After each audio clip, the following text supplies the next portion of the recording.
Эрчим хүчний тухай хууль гэж бий. Дулаан цахилгаан алиалыг зохицуулдаг. Тэгээд энэ хууль маань их олон жил болсон байна. Дээрээс нь эрчим хүчний тухай хуульд дулааны талын зохицуулт маш бага байдаг. Яагаад гэвэл дулаан бол дайвар бүтээгдэхүүн юм аа гэсэн хандлагатай байж ирсэн. Одоогийн эдийн засгийн байдал Улаанбаатар хотын хэмжээ өөрөө шал өөр болчихсон учраас нарийн зохицуултыг шаардаад байна. Нарийн зохицуулт байхгүйгээс үүдээд хэнийг дулаанд холбох вэ? Хэнийг холбохгүй байх вэ гэдэг нэг асуудал үүсэж байна.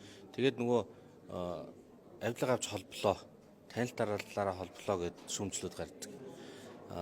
Эсвэл төрүүлж нэг том шугам холбочоод тэгээд тэндээсээ дахиад хүмүүс холбогдъё гэхээр зэрэг миний хувийн шугам учраас би тэдэн төгрөгөөр тань зөвшөөрнө гэд ямар ч тийм зохицуулалгүй зах зээлийн биш хэд өндөр үнэ шаардах нөхцөлд бас бий болж байна.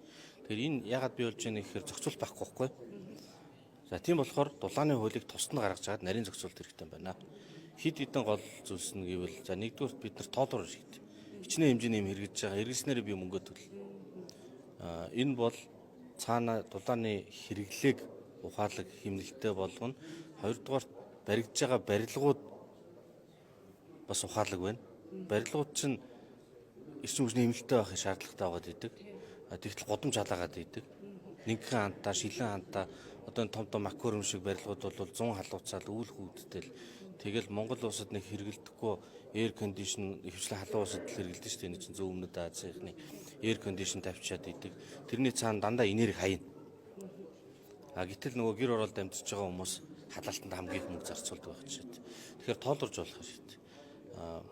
Хоёрдугаарт нь олон төрлийн үйлдвэрлэгч, нийлүүлэгч нарыг оруулж ирэх. Одоо би ингээд нэг хэсэг объектыг халаана.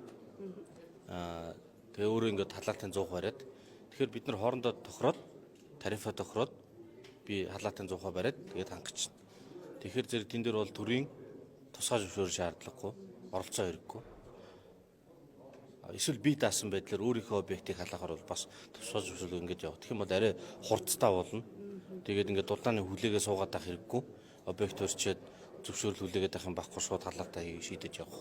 Мэдээж нөгөө талдаа нэг 100 хорчоод тэр хэрэглэгч нараа дурын үнэ хэлээд ингээд зах зээлээс тасарсан юм шаардаад авах юм бол хэрэглэгч нарын дийлэнх нь гомдол гаргаад тэгээд тарифын зохицуулт руу орох тийм залтыг бас оруулж байгаа. Тэгээд ерөнхийдөө бол хэмнэлттэй ухаалаг хэрэглээ болгох, олон тоглогчдыг оруулж ирэх, хангамжаа сайжруулах, тэгснээрээ цаана ингээ хүлээгдээд байгаа объектууд, бизнес, одоо орон сууц, гэр ороллын нөгөө дахин төлөвлөлтөнд чинь бас л дид үтсийн их өсрөө өсөлөд байгаа шүү дээ. Удаад байгаа. Энэ зүйлс нь илүү боломжтой болно л гэж үзэж байгаа. За баярлалаа. За тэгэхээр улсын хурлын гишүүн Зол Жаргалаас дулаан хангамжийн хуулийн төслийн талаарх мэдээллийг авлаа.